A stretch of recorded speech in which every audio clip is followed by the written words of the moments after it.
What's up, brownies? So I first want to begin this video by expressing my sincerest condolences to all of the friends, family, and loved ones of these young men, and to say definitively that each and every one of these cases are a tragedy and all of them deserve justice. Having said that, I'm going to move right into the unpopular or unpleasant truth that just needs to be said. These cases have happened repeatedly over the past few decades, and I'm sure there's way more than the dozen that I have displayed here. But the reason that we don't hear about the vast majority of them is because American society has implicit biases, and those biases decide first and foremost who even gets to be considered human. So whose life matters at all, much less who gets to be considered a victim. So they're going to consider patriarchy, classism, colorism, more so than anything in who gets to be pushed to the front and which cases the news is going to carry.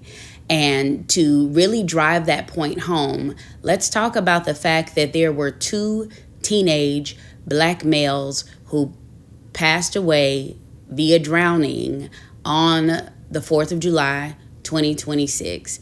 You have 17-year-old Deion in Alabama and 18-year-old Nolan in Mississippi. So neighboring states, about the same age, and yet one case is so prevalent and so heavily covered that it's all you can see being talked about in traditional media and social media. So much so that if you did like a search engine search for black teen male drowning, Nolan's case might be the only thing that comes up for the first couple of pages of searches.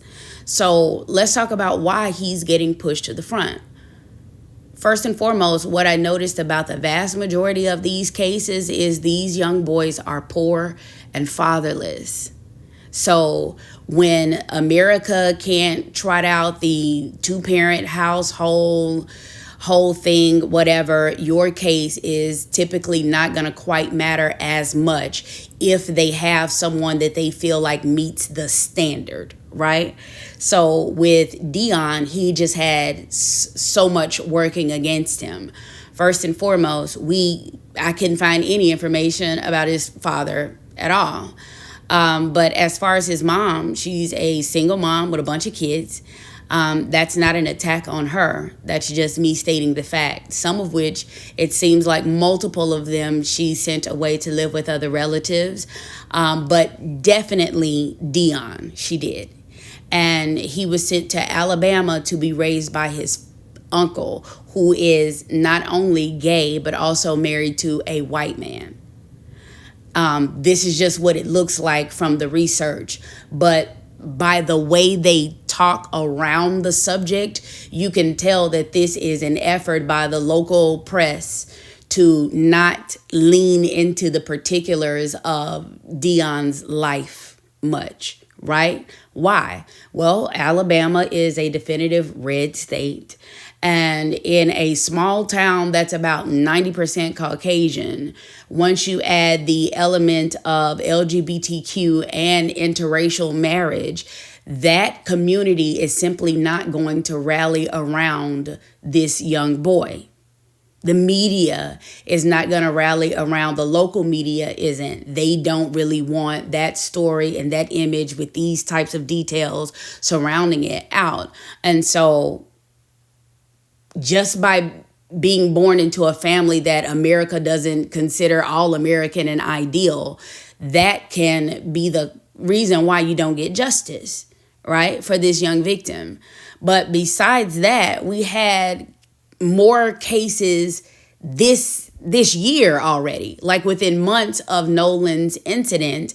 And once again, he is dominating the news cycle.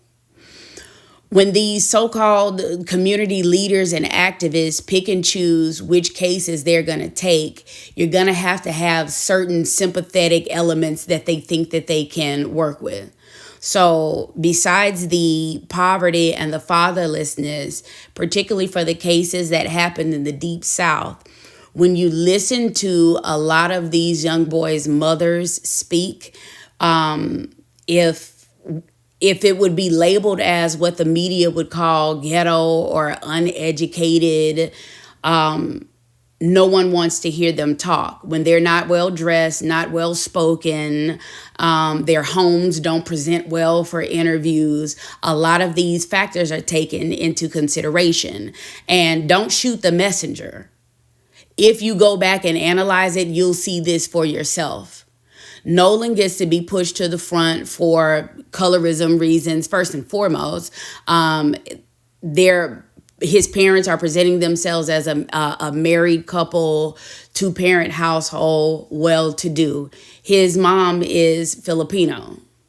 I find it interesting that she's been wearing her hair textured or whatever for all of these interviews, but she's been doing lifestyle content for the past couple of years on her personal social media page. And a lot of times her hair is straight and she just looks like her other Filipino sisters or relatives, so to speak. In fact, when you see the family photos, most of them are, a number of them are without the husband in the picture.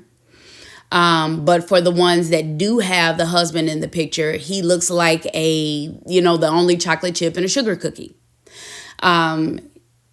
It's mostly just her family with Nolan.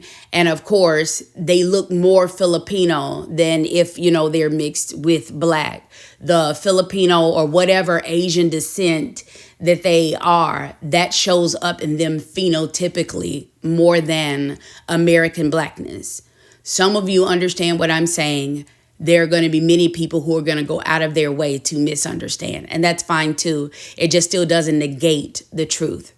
So Nolan's case is being pushed for those reasons. And then also the classism element of it. They have a nice home. You can look at all of her videos if it includes the bathroom. She films in her bathroom a lot.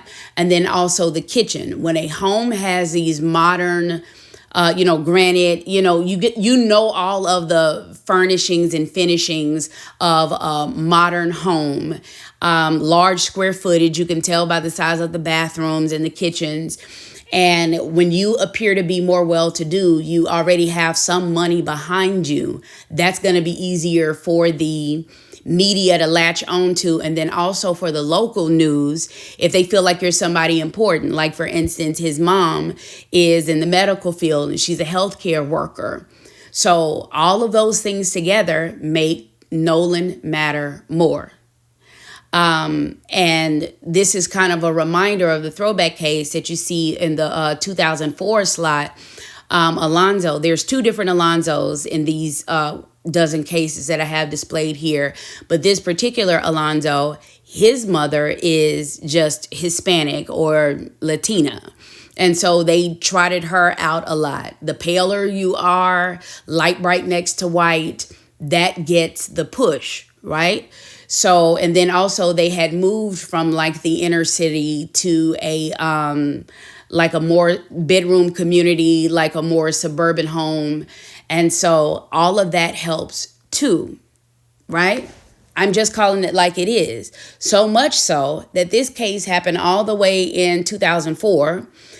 They kept mentioning it, periodically it would come back up in the media. They would do an update on it because the case is air quotations unsolved.